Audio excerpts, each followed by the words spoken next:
कहानी की शुरुआत में सुबह का वक्त होता है। आसमान अचानक 1 मिनट के लिए पूरी तरह से काला पड़ जाता है। सूरज के साथ कुछ बहुत ही अजीब घटना घटती है जो किसी भयानक खतरे का इशारा थी। न्यूजीलैंड के एक मोटल में जैक नाम का आदमी अचानक पसीने से लथपथ होकर नींद से जागता है। वह खिड़की से बाहर देखता है तो उसे लगता है कि सूरज कुछ अजीब सा लग रहा है। प्यास लगने पर वह पानी पीने के लिए किचन में जाता है और रेडियो ऑन करता है, लेकिन रेडियो से सिर्फ एक अजीब सी डरावनी खरखराहट की आवाज आ रही होती है। जब जैक वापस अपने बिस्तर पर आता है तो उसकी नजर घड़ी पर पड़ती है। घड़ी रुक चुकी है। वह घबराकर बटन दबाता है और तब तक दबाता रहता है जब तक समय फिर से चलने नहीं लगता। जैक तुरंत रिसेप्शन पर कॉल लगाता है, लेकिन वहां से कोई जवाब नहीं आता। घबराहट में जैक अपनी कार निकालता है और वहां से निकल पड़ता है। रास्ते में जैक अपनी कार का टैंक फुल कराने के लिए एक गैस स्टेशन पर रुकता है, लेकिन जब वह पैसे देने जाता है तो वहां कोई इंसान नहीं मिलता। वह पीछे के दरवाजे से बिल्डिंग के अंदर घुसता है। वहां एक कॉफी मेकर जलने ही वाला होता है, जिसे जैक तुरंत अनप्लग कर देता है। इसके बाद वह बाथरूम चेक करता है। दरवाजा अंदर से लॉक है, लेकिन अंदर कोई नहीं है। अब जैक को समझ आने लगा था कि कुछ तो बहुत गलत हुआ है। वह सड़क पर निकलता है जहां उसे कई लावारिस गाड़ियां मिलती हैं। आगे बढ़ने पर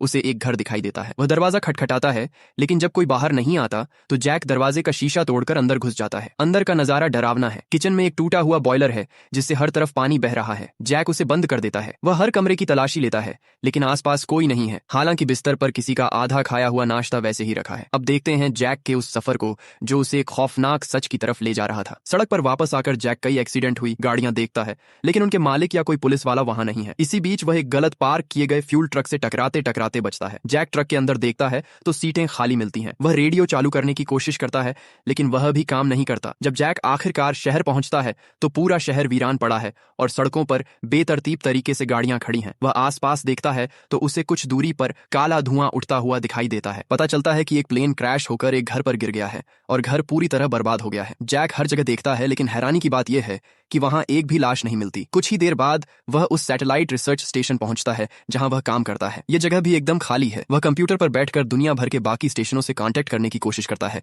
लेकिन कोई फायदा नहीं होता। वह लैंडलाइन फोन भी ट्राई करता है, पर वह भी डेड है। उसे सिर्फ एक मैसेज मिलता है जिसमें लिखा था कि वे लोग प्लान के हिसाब से प्रोजेक्ट फ्लैशलाइट के साथ आगे बढ़ रहे हैं। ऐसा लगता है जैसे मैसेज के कुछ शब्द गायब हैं, लेकिन असली डर तो अभी बाकी था। जैक लिफ्ट से बेसमेंट लैब में जाता है और दूसरे कंप्यूटर को देखता है जिस पर लिखा है कि प्रोजेक्ट फ्लैशलाइट पूरा हो गया है। फिर वह कंट्रोल रूम में जाता है और आखिरकार उसे कुर्सी पर बैठा एक इंसान दिखता है, लेकिन जैसे ही वह कुर्सी घुमाता है उसके रोंगटे खड़े हो जाते हैं। उसका साथी मर चुका है। उसका हाथ जला हुआ है, आंखें बाहर निकली हुई हैं और चेहरे पर अजीब सी गांठें पड़ी हैं। तभी वह लाश कंट्रोल पैनल पर गिर जाती है। अचानक एक अलार्म बजने लगता है और कंप्यूटर की आवाज पूरे कमरे में गूंजती है कि रेडिएशन का बहुत बड़ा खतरा है, इसलिए लैब को सील किया जा रहा है। जैक तुरंत लिफ्ट की तरफ भागता है, लेकिन वह पहले ही बंद हो चुकी है। हताश होकर जैक इमरजेंसी सिस्टम को बंद करने की कोशिश करता है, लेकिन स्क्रीन उसे सिर्फ एडमिनिस्ट्रेशन से बात करने को कहती है, जो कि पूरी तरह खाली है। वह वापस उस लाश के पास जाता है और गुस्से में कहता है कि तुम्हारे इसी एक्सपेरिमेंट की वजह से पूरी इंसानियत खत्म हो गई है। तभी कंप्यूटर उसे बीच में ही टोकते हुए बताता है कि अल्ट्रावायलेट रेडिएशन का लेवल बढ़ रहा है और बचाव वाले कपड़े पहनना जरूरी है। मौत सामने देखकर जैक को एक आइडिया आता है। वह भागकर एक बर्नर और कुछ गैस टैंक ढूंढता है। वह बर्नर ऑन करता है और गैस खोल देता है। फिर वह उन्हें एक साथ बाथरूम में छोड़कर एक ऑफिस में छिपने के लिए दौड़ता है। वहां उसे एक रिकॉर्डर मिलता है तो वह सबसे नया मैसेज प्ले करता है। उसके मरे हुए साथी की आवाज बता रही होती है कि वे कंप्यूटर में एक अधूरा प्रोग्राम यूज कर रहे हैं और हेडक्वार्टर वाले कुछ जरूरी जानकारी छिपा रहे हैं, इसलिए वह आंखें मूंद कर काम करने से मना कर रहा है। जैक भी उस टेप में अपना मैसेज जोड़ने का फैसला करता है। वह बताता है कि प्रोजेक्ट फ्लैशलाइट में कोई बड़ी खराबी आ गई है और शायद वह इस धरती पर बचा हुआ अकेला इंसान है। उसी वक्त गैस टैंक फट जाते हैं, जिससे छत में एक बड़ा सा छेद हो जाता है। जैक इसी रास्ते से बेसमेंट से बाहर निकल आता है और कुछ ही मिनटों में बिल्डिंग से दूर चला जाता है। इसके बाद जैक रेडियो स्टेशन जाता है और अपना नाम, पता और फोन नंबर ब्रॉडकास्ट करता है, ताकि अगर कोई सुन रहा हो तो उससे कांटेक्ट कर सके। वह इस मैसेज को बड़े तीरों के साथ सड़क के बोर्ड पर भी पेंट कर देता है। फिर जैक मोटल लौट आता है और काफी देर तक इंतजार करता है, लेकिन ना कोई आता है और ना ही किसी का कॉल आता है। कुछ टाइम बाद जैक एक पुलिस की कार चुराता है और लाउडस्पीकर का यूज करते हुए शहर में घूमता है और किसी भी बचे हुए इंसान से सामने आने की पुकार लगाता है, लेकिन सन्नाटे के अलावा उसे कोई जवाब नहीं मिलता। शाम को वह बारिश में सैक्सोफोन बजाता है। मोटल में जैक रेडियो पर अपनी ही आवाज सुन सुनकर थक जाता है और इतना ज्यादा शराब पी लेता है कि वह चीजें तोड़ने लगता है। उसे समझ आ जाता है कि हालात जल्दी सुधरने वाले नहीं हैं, इसलिए वह तय करता है कि उसे कुछ बदलाव की जरूरत है। 5 दिन बाद जैक एक बड़ी सी हवेली में रह रहा है जिसे उसने म्यूजियम से लाए गए सामानों से सजा रखा है। वह अपने दिन की शुरुआत अंडे और शैंपेन के साथ करता है। अचानक प्रकाश की एक अजीब सी चमक होती है। जैक बालकनी में चेक करने जाता जाता है लेकिन उसे कुछ नहीं मिलता। बाद में एक मॉल में जैक एक कार के पिछले हिस्से में बहुत सारा सामान इकट्ठा करता है। जो दुकानें लॉक हैं उन्हें वह एक ड्रिल मशीन से तोड़ देता है। वह बेकरी से अलग अलग चीजें टेस्ट करता है, बढ़िया कपड़े पहनता है और खिलौने वाली ट्रेनों के एक सेट के साथ खेलता है। इससे उसे एक असली ट्रेन खोजने और घंटों तक उसकी सवारी करने का पागलपन भरा आइडिया आता है। हवेली में जैक अलग अलग लोगों का नाटक करते हुए खुद के खिलाफ ही पूल खेलता है। फिर उसे अलमारी में कुछ औरतों के कपड़े मिलते हैं और वह ध्यान देता है कि कपड़े कितने अच्छे हैं, इसलिए वह उन्हें पहनने का फैसला करता है। जब वह खुद को शीशे में देखता है तो वह काफी इमोशनल हो जाता है। इसके बाद जैक एक बंदूक लेता है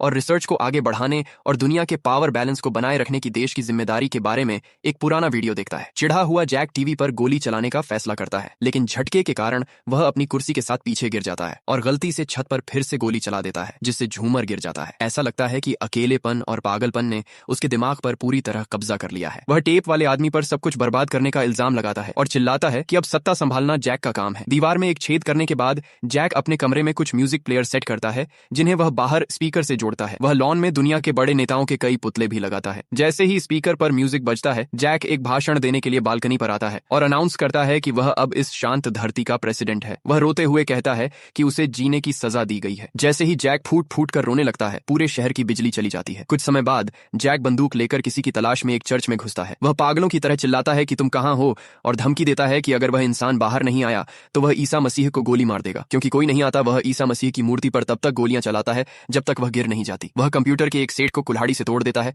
और खुद को भगवान घोषित कर देता है। बाद में वह गैस स्टेशन में एक विशाल ट्रक घुसा देता है और गलती से एक बच्चे की गाड़ी के ऊपर चढ़ा देता है। जैक तुरंत उसकी जांच करने के लिए दौड़ता है क्योंकि उसे डर है कि उसने एक बच्चे को मार दिया है, लेकिन गाड़ी खाली होती है। जब गैस स्टेशन में आग लग जाती है तो जैक अपनी बंदूक लेता है और खुद को मारने की कोशिश करता है, लेकिन वह बिल्डिंग के फटने की भयंकर आवाज सुनता है और रुक जाता है। समुद्र में एक अच्छी तैराकी के बाद जैक फिर से बिजली लाने के लिए एक जनरेटर लगाता है। अगली बार जब वह सामान लेने शहर जाता है तो उसे पास में एक अजीब शोर सुनाई देता है। वह अपनी बंदूक लेता है और स्टोर में छिप जाता है, लेकिन कुछ नहीं होता। सड़क पर गाड़ी चलाते समय वह सोचता है कि क्या किसी कार को हटाया गया है या वह सिर्फ कल्पना कर रहा है। घर पर जैक बिना उंगली उठाए अपने बगीचे की देखभाल करने के लिए घास काटने वाली मशीन से एक रिमोट कंट्रोल जोड़ता है। फिर वह रेडिएशन के लेवल की जांच करने के लिए अपने कंप्यूटर का यूज करता है। कुछ नंबर बहुत ज्यादा लगते हैं, इसलिए वह कंप्यूटर को उन पर नजर रखने के लिए कहता है। अचानक उसे फिर से वही डरावना शोर सुनाई देता है। वह मुड़ता है तो देखता है कि जवान नाम की एक औरत उस पर बंदूक ताने खड़ी है। जैक अपने हाथ ऊपर करता है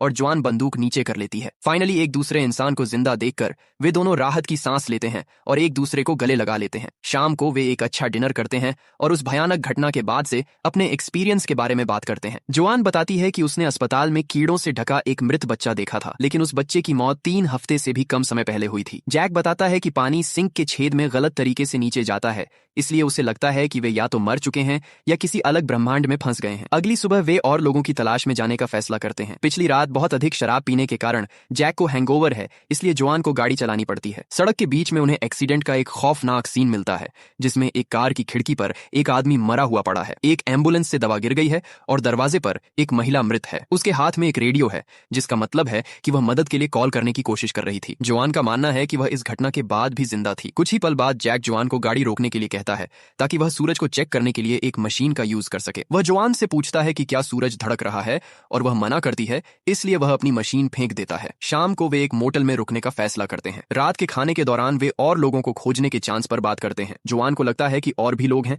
बस वे फंस गए हैं या बाहर निकलने से डर रहे हैं। अगले दिन वे ज्यादा एरिया कवर करने के लिए अलग अलग गाड़ियां लेते हैं और वॉकी टॉकी का यूज करके कांटेक्ट में रहते हैं। जवान अस्पताल जाती है, लेकिन उसे अब वह मरा हुआ बच्चा दिखाई नहीं देता। जैक लोकल यूनिवर्सिटी जाता है और जनरेटर को कंप्यूटर से जोड़ता है। अचानक एक और अजीब रोशनी चमकती है और जैक हवा में कुछ अजीब महसूस करता है। जवान उसे कॉल करके बताती है कि उसने भी कुछ अजीब महसूस किया है। फिर वह जेल की जांच करने जाती है, जबकि जैक लाइब्रेरी की तलाशी लेता है। उनमें से किसी को भी एक भी इंसान नहीं मिलता है। रात के खाने के दौरान जैक जवान को बताता है कि प्रोजेक्ट फ्लैशलाइट एक अमेरिकी आइडिया था और बाकी देश केवल मदद कर रहे थे। अमेरिकी पृथ्वी के चारों ओर एक ग्रिड के जरिए एनर्जी ट्रांसफर करने का एक्सपेरिमेंट कर रहे थे, जिससे विमानों को बिना फ्यूल के उड़ान भरने की पावर मिलती। जवान इसे इंसान का भगवान बनने वाला खेल कहती है, लेकिन जैक को लगता है कि कोई पक्का सबूत नहीं है कि उनके एक्सपेरिमेंट के कारण ऐसा हुआ। उसे लगता है कि भगवान ने ही ऐसा किया होगा। जोआन यह मानने से इनकार करती है कि भगवान ऐसा करेंगे और वह टूट कर रोने लगती है। जैक उसे सांत्वना देता है। अगली सुबह फोन बजने से जैक चौंक कर जाग जाता है। वह इसे उठाता है तो सुनता है कि जोआन रिसेप्शनिस्ट होने का नाटक कर रही है। वह उसके लिए बिस्तर पर नाश्ता लाती है और वह खुशी खुशी में गर्म खाना अपनी गोद में गिरा लेता है। ऐसा लगता है कि अब वे एक कपल बन चुके हैं। इसके बाद वे अपनी तलाशी जारी रखने के लिए अलग होने से पहले कुछ मजा करने के लिए शहर में अपनी कारों की रेस लगाते हैं। जैक झील पर जाता है और अपनी रिसर्च लिखने से पहले कुछ साइंस की किताबें पढ़ता है। उसका मानना है कि ब्रह्मांड का ताना बाना बदल दिया गया है और अब यह बहुत अनस्टेबल हो चुका है। शहर वापस जाते समय जैक को एक बड़ा ट्रक सड़क को रोके हुए मिलता है, इसीलिए उसे मुड़ना पड़ता है। हालांकि वह पाता है कि दूसरी सड़क भी कारों से बंद है। वह एकमात्र खाली सड़क लेता है, लेकिन एक और ट्रक के सामने आने से पहले वह केवल एक ब्लॉक तक ही गाड़ी चला पाता है। जब वह रिवर्स गियर में जाकर पीछे हटने की कोशिश करता है तो एक नया ट्रक एक बिल्डिंग से बाहर आता है और उसे फिर से ब्लॉक कर देता है। जैक जांच करने के लिए अपनी कार से निकलता है, लेकिन ट्रक की सीटों पर किसी को नहीं पाता है। इसी बीच अचानक एपीआई नाम का एक आदमी अपनी बंदूक के साथ ट्रक के पिछले हिस्से से कूदता है और जैक को निहत्था कर देता है। वह पूछता है कि क्या उसने किसी और को देखा है और जैक ना कहता है। उसी पल जोआन जैक से कांटेक्ट करने की कोशिश करती है। एपीआई को तुरंत एहसास होता है कि जैक ने झूठ बोला है। वह जैक को गन पॉइंट पर जोआन के पास ले जाने के लिए मजबूर करता है। पार्क में एपीआई छिप जाता है जबकि जैक जोआन से मिलता है। जब एपीआई को तसल्ली हो जाती है कि वे खतरनाक नहीं हैं, तो वह बाहर आता है और अपनी बंदूक नीचे रख देता है। अब वे तीनों एक दूसरे को गले लगाते हैं। तीनों एक साथ निकलते हैं और रात होने तक गाड़ी चलाना नहीं रोकते। फिर वे आग के चारों ओर कैंप लगाते हैं। एपीआई बताता है कि घटना से पहले वह एक दोस्त से लड़ रहा था। एक दूसरे को मुक्का मारते हुए वे नदी में गिर गए और दोस्त ने मौका पाकर एपीआई को पानी के नीचे पकड़कर उस पर हावी हो गया। जैसे ही वह बेहोश हुआ, एपीआई की आत्मा ने उसका शरीर छोड़ दिया और ऊपर से यह सारा नजारा देखा। जब आसमान में वह भयानक असर हुआ तो उसका दोस्त गायब हो गया और एपीआई महसूस कर सकता था कि उसकी आत्मा अजीब रोशनी की तरफ जा रही थी। हालांकि जीवन के भार ने उसे वापस उसके शरीर में भेज दिया। यह खौफनाक कहानी सुनकर जोआन को याद आता है कि जब यह घटना हुई थी तब उसे अपने हेयर ड्रायर से बहुत तेज करंट लग गया था। जैक को याद आता है कि एक रात पहले उसने अपनी दवा के साथ बहुत सारी शराब मिलाई थी। उसे एहसास होता है कि वह भी मर गया होगा। तीनों यह निष्कर्ष निकालते हैं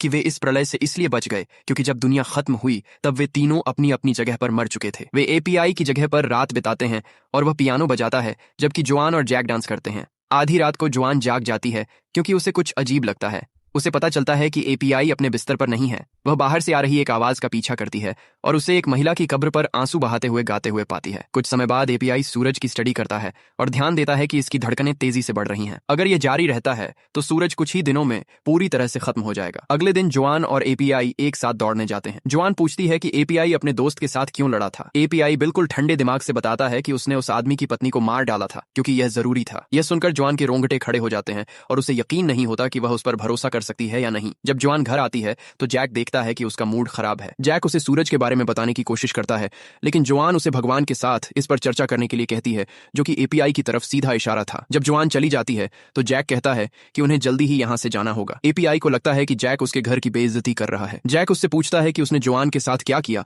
और एपीआई को याद दिलाता है कि वह लीडर है। एक भयंकर बहस छिड़ जाती है और जब जैक एक नस्लवादी बात बोलता है तो एपीआई गुस्से में जैक को उसके कपड़ों से पकड़ लेता है। जैक उसे दूर धकेलने के लिए उसके चेहरे पर रिकॉर्डर फेंकता है और भागने के लिए अपने ट्रक पर चढ़ जाता है। जैक जोआन से पूछता है कि क्या वह आना चाहती है, लेकिन वह उसके साथ जाने से इनकार कर देती है, इसलिए वह अकेला चला जाता है। फिर जोआन भी उनका पीछा करने के लिए एक कार चुराती है। पीछा करने के दौरान एपीआई रिकॉर्डर में नोट सुनता है और उसे पता चलता है कि प्रोजेक्ट फ्लैशलाइट द्वारा बनाए गए स्काई ग्रिड ने सूरज पर खतरनाक असर डाला है। जब एपीआई आखिरकार जैक तक पहुंचता है तो वह जीप से उसकी कार को जोरदार टक्कर मारता है और उसे सड़क से नीचे धकेल देता है। फिर एपीआई जैक को पकड़ लेता है, लेकिन तब रुक जाता है जब जोआन गोली चलाने के लिए जीप से बंदूक निकालती है। एक हताश जैक सबके सामने मान लेता है कि वह 1 साल से जानता था कि प्रोजेक्ट के साथ कुछ गड़बड़ है, लेकिन उसने कुछ नहीं कहा और अब वह गिल्ट के साथ जी रहा है। एपीआई को एहसास होता है कि जैक ने जानबूझकर सुसाइड करने के लिए शराब और दवा मिलाई थी। जैक भी रोते हुए इस बात को मान लेता है। इसके बाद तीनों एक ही कार में एक साथ निकलते हैं और जैक बताता है कि वह सूरज के बारे में कुछ नहीं कर सकता क्योंकि अमेरिकियों ने इसके बारे में बहुत सारी जानकारी छिपाई थी। घर पर जैक और टेस्ट करता है और निष्कर्ष निकालता है कि यह अजीब असर फिर से होगा। अचानक प्रकाश की एक चमक होती है और जैक गायब हो जाता है। जोआन उसे ढूंढती है जबकि एपीआई दीवार पर चलने लगता है। उसी समय जैक कमरे के एक अलग डायमेंशन में अकेला होता है। वह जोआन को उसे बुलाते हुए सुन सकता है, लेकिन वह उसे नहीं ढूंढ पाता है। जोआन भी उसे सुन सकती है, फिर भी वह उसे देख नहीं सकती। ये सोचकर कि जैक हमेशा के लिए चला गया है, जोआन और एपीआई एक दूसरे को गले लगाकर दिलासा देते हैं। हालांकि जैक अचानक वापस अंदर आता है और आसानी से उनसे फिर से मिल जाता है। वह कहता है कि यह सिर्फ एक ट्रेलर था और अगली बार उन्हें असली तबाही का सामना करना पड़ेगा। एपीआई को लगता है है कि इसे हल करने के लिए उन्हें उस ग्रिड को नीचे लाना होगा। इसलिए वह अपने दोस्तों को एक मिलिट्री गोदाम में ले जाता है और अंदर जाने के लिए भारी विस्फोट से दरवाजा उड़ा देता है। उन्हें कई ट्रक और भारी मात्रा में विस्फोटक मिलते हैं जिनका उपयोग वे उस ग्रिड को नष्ट करने के लिए कर सकते हैं। एक ट्रक पर विस्फोटक लोड करते समय जैक सोचता है कि एपीआई और जोआन असली नहीं है और वह किसी मतिभ्रम का शिकार है। फिर एपीआई विस्फोटकों के साथ ट्रक चलाता है जबकि जैक और जोआन एक कार में बैठ जाते हैं। जैक को हैरानी होती है कि क्या जोआन एपीआई को ज्यादा पसंद करती है, इसलिए जोआन उसे एपीआई के खौफनाक जुर्म के बारे में बताती है। बातों में वह सड़क से नजर हटाती है और लगभग एक ट्रक से टकरा जाती है, लेकिन जैक ठीक समय पर स्टीयरिंग घुमाकर गाड़ी को मोड़ने में कामयाब हो जाता है। जब एपीआई आता है तो वह अपना ट्रक रोकता है क्योंकि गुजरने के लिए जगह नहीं होती है और अनाउंस करता है कि वह दूसरे ट्रक को रास्ते से हटा देगा। जोआन और जैक अपनी कार के पीछे छिप जाते हैं जबकि एपीआई दूसरे ट्रक को धीरे से कुछ बार धक्का देता है, लेकिन कोई फायदा नहीं होता। एपीआई फिर 1 मील पीछे जाता है और पूरी स्पीड से गाड़ी चलाना शुरू करता है जिससे दोनों ट्रक एक दूसरे से भयानक तरीके से रगड़ खाते हैं। किस्मत से कोई बड़ा एक्सीडेंट नहीं होता है और विस्फोटकों वाला ट्रक सुरक्षित दूसरी तरफ पहुंच जाता है। जोआन एपीआई के साथ जाने का फैसला करती है, इसलिए जैक को कार में अकेले उनके पीछे जाना पड़ता है। कुछ मिनट बाद जैक को अपनी मशीन की बीप सुनाई देती है और वह दूसरों को कॉल करने की कोशिश करता है, लेकिन एपीआई वॉकी टॉकी बंद कर देता है। गुस्से में भरा जैक ट्रक के बराबर पहुंचने और उन पर चिल्लाने के लिए तेज गाड़ी चलाता है। हालांकि दोनों गाड़ियों को तब रुकना पड़ता है जब उन्हें एक सिंगल लेन वाला पुल मिलता है, जबकि एपीआई और जोआन छुपकर हाथ पकड़ते हैं। जैक बताता है कि वे लैब के और करीब नहीं जा सकते क्योंकि वहां रेडिएशन का लेवल बहुत ज्यादा है। तीनों दूर से लैब को देखते हैं और जैक को एक मास्टर आइडिया आता है। वे बिना किसी के अंदर बैठे ट्रक को कंट्रोल करने के लिए उसके रिमोट कंट्रोल का यूज कर सकते हैं। जैक को इसे वापस लाने के लिए शहर जाना होगा और जोआन उसके साथ जाने की बात कहती है, लेकिन वह उसे साफ मना कर देता है। उसके जाने के बाद एपीआई और जोआन बहुत करीब आते हैं। जब वे ऐसा कर लेते हैं तो एपीआई मान लेता है कि उसे नहीं लगता कि कंट्रोल काम करेगा और उसे ही अपनी जान पर खेलकर वह ट्रक चलाना पड़ेगा। कुछ मिनट बाद इस नए कपल को ट्रक के स्टार्ट होने की जोरदार आवाज सुनाई देती है, लेकिन जैक का शहर से वापस आना इतनी जल्दी बिल्कुल मुमकिन नहीं था। वे बाहर देखते हैं और उनके होश उड़ जाते हैं। उन्हें पता लगता है कि जैक कभी वहां से गया ही नहीं था। वह अब उस ट्रक को चला रहा है जिसके विस्फोटक सीधे उसके दिल की धड़कन से जुड़े हुए हैं। जैक ट्रक को पूरी स्पीड में उस एरिया से अंदर ले जाता है जिसे उसने अपने पहले भागने के दौरान कमजोर किया था और सीधे अपने मरे हुए साथी की लाश के पास जा पहुंचता है। फिर वह बमों में जोरदार ब्लास्ट कर देता है। एक बहुत बड़े और खौफनाक धमाके के साथ पूरी लैब हवा में उड़ जाती है और सब कुछ खत्म हो जाता है। किप्पी रहस्यमय रोशनी देखने के कई मिनट बाद अचानक जैक एक अनजान समुद्र तट पर जागता है। सामने दूर आसमान में एक विशाल रिंग वाला ग्रह अजीब दिखने वाले बादलों के ऊपर उगता दिखाई देता है और इसी रहस्य के साथ यह कहानी यहीं खत्म हो जाती है।